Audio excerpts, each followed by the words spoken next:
விஜய் சேதுபதியோட நடிப்பில் பல திருப்பங்களோட 2024 வந்த மகாராஜா மூவியில் இருக்க மிஸ்டேக்லாம் என்ன சொல்லிட்டு இந்த வீடியோவில் பார்க்க போகிறோம். வாங்க இன்னைக்கு வீடியோக்குள்ளே போகலாம்.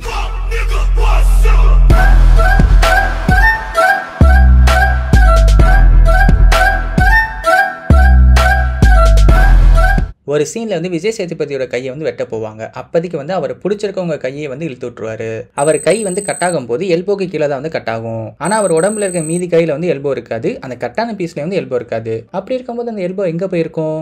அசுரன். இப்போ நான் ஏன் அசுரன் சொன்னேன் நீங்கள் தெரிஞ்சுக்கணும்னு நினச்சிங்கன்னா இந்த வீடியோ போய் பாருங்க. ரெஸ்டோ பார்ல வந்து கவுன்சிலரை போட்டு ஒருத்தர் வந்து அடிச்சிட்டு இருப்பாரு. அப்போதைக்கு அவர் அடி வாங்கி கீழே விழுகும் போது அவர் ஒரு காலில் இருக்க செப்பல் வந்து கலண்டுரும். அதுக்கப்புறம் ஒரு காலில் வந்து செப்பல் இல்லாத மாதிரி தான் வந்து காமிச்சிருப்பாங்க. பட் அதுக்கடுத்த ஃப்ரேமில் வந்து செப்பல் வந்து மாட்டிருக்க மாதிரி இருக்கும். அது எப்படி குமார்?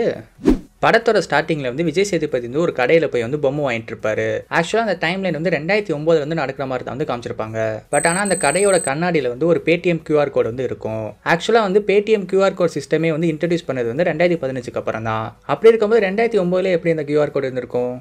இந்த படத்தில் வந்து கரண்ட்ல நடக்கிற டைம்ல வந்து Feb 2023 வந்து நடக்கிற மாதிரி வந்து காமிச்சிருப்பாங்க. விஜய் சேதுபதி வந்து போலீஸ் ஸ்டேஷன் போகிறது, அதுக்கப்புறம் அவங்க வீட்டுக்கு வந்து பார்க்கறதுலாம் வந்து February 19 வந்து நடக்கிற மாதிரி வந்து காமிச்சிருப்பாங்க. விஜய் சேதுபதியோட பொண்ணு வந்து 1 வீக் தான் வந்து கேம்ப் வந்து போயிருப்பாங்க. ஸோ அப்படி இருக்கும்போது விஜய் சேதுபதியோட பொண்ணு வந்து Feb 10 அரௌண்ட்ல தான் வந்து டூர் வந்து போயிருப்பாங்க. பட் அவங்க டூர் கிளம்புற சீன்ல வந்து பின்னாடி வந்து ஒரு காலண்டர் வந்து இருக்கும். அது டேட் வந்து 7/1/2023 மாதிரி இருக்கும். மோரோவர் வந்து 9/1/2023 அன்னைக்குலாம் வந்து வந்து ஸ்கூல் போன மாதிரிலாம் வந்து காமிச்சிருப்பாங்க. விஜய் சேதுபதியோட பொண்ணு வந்து தப்பு பண்ணிட்டாங்கன்னு சொல்லிட்டு ஸ்கூலில் வச்சு பேசிட்டு இருப்பாங்க. அப்போதைக்கு அந்த டேபிளில் வந்து ஒரு பிளாக் கலர் ஃபைல் வந்து க்ளோஸ்ல இருக்கும். அது மேலே வந்து ஒரு ஃபோன் வந்து வச்சிருப்பாங்க. பட் இந்த ஃப்ரேமில் பார்த்தீங்கன்னா அந்த ஃபைல் வந்து ஓப்பனில் இருக்கும், ஃபோன் வந்து இருக்காது. பட் அதுக்கடுத்த ஃப்ரேமில் வந்து அந்த ஃபைல் வந்து க்ளோஸ்ல இருக்கும், ஃபோனும் வந்து இருக்கும். திரும்ப ஒயிட் ஆங்கிள் வந்து காமிக்கும் போது ஃபைல் வந்து ஓப்பனில் இருக்கும், ஃபோனும் இருக்காது. விஜய் சேதுபதி வந்து 15 லட்சம் வந்து சேவிங்ஸாக வச்சிருக்காரு அப்படிங்கிற மாதிரி வந்து காமிச்சிருப்பாங்க. அந்த பாஸ்புக்கோட ஸ்டேட்மெண்ட் பார்த்தீங்கன்னா ஃபுல்லாக வந்து டெபாசிட் மட்டும்தான் வந்து இருக்கும். வித்ட்ரா வந்து ஒன்று கூட வந்து இருக்காது. சரி, விஜய் சேதுபதிக்கு வந்து காசோட தேவையே இருந்திருக்காது. சரி, அதனால வித்ட்ரா வந்து பண்ணாமல் வச்சிருப்பாரு அப்படின்னு வச்சுக்கலாம். பேங்க்ல வந்து மெசேஜுக்கு வந்து சார்ஜ் பண்ணுவாங்க. சப்போஸ் ஏடிஎம் வச்சிருந்தோம்னா அதுக்கும் சார்ஜ் பண்ணுவாங்க. அந்த மாதிரி எந்த டிரான்சாக்ஷன் வந்து இருக்காது.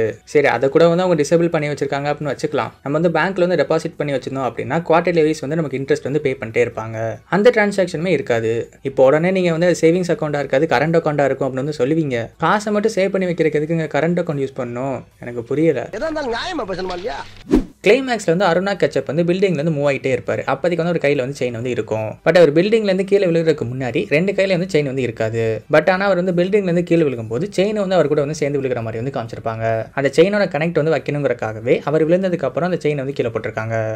விஜய் சேதுபதியோட பொண்ணு வந்து விஜய் சேதுபதிக்கு வந்து ஒரு வாய்ஸ் நோட் வந்து சென்ட் பண்ணுவாங்க. அப்போதைக்கு ரெக்கார்ட் பண்ணும்போது ஃபோன் டைம் பார்த்தீங்கன்னா 17:16 இருக்கும். பட் அதே வாய்ஸ் நோட் வந்து விஜய் சேதுபதி வந்து கேட்கும்போது அந்த வாய்ஸ் நோட் வந்த டைமிங் வந்து 12:30 PM அப்படிங்கிற மாதிரி இருக்கும்.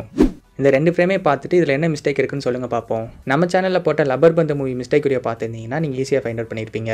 மிஸ்டேக் என்னன்னா, இந்த ஃப்ரேமில் பார்த்தீங்க அப்படின்னா பிங்க் கலர் கிளிப் வந்து இந்த எண்டில் வந்து இருக்கும். அதுக்கு ஆப்போசிட் எண்டில் வந்து பச்சை கலர் கிளிப் வந்து இருக்கும். பட் இந்த ஃப்ரேமில் பார்த்தீங்க அப்படின்னா அந்த 2 கிளிப் வந்து எக்ஸ்சேஞ்ச் ஆகிருக்கும். எல்லாம் வந்தாச்சு, இது இன்னும் போகல. இப்போ சொல்ல போகிறது வந்து மிஸ்டேக் கிடையாது, ஒரு ஃபன் மாதிரி வச்சுக்கோங்களே. இந்த படத்தோட மாரல் ஆஃப் த ஸ்டோரி என்ன? யாருக்குமே ஹெல்ப் பண்ணக்கூடாது. ஃபர்ஸ்ட் டைம் வந்து விஜய் சேதுபதி அந்த செயின் எடுத்துட்டு கொண்டே கொடுத்து ஹெல்ப் பண்ண பார்ப்பாரு. அப்போ தான் அந்த மிஸ் அண்டர்ஸ்டாண்டிங்கே வந்து ஸ்டார்ட் ஆகும். அதுக்கப்புறமும் திரும்பவும் வந்து செயினை வந்து எடுத்துக்கொண்டே கொடுப்பாரு. அப்போ வந்து விஜய் சேதுபதி வந்து ஃபேமிலியை வந்து இழந்துருவாரு. அதுக்கப்புறம் விஜய் சேதுபதியோட பொண்ணு வந்து உங்கள் ஃப்ரெண்டுக்கு வந்து ஷூ கொடுத்து ஹெல்ப் பண்ணுவாங்க.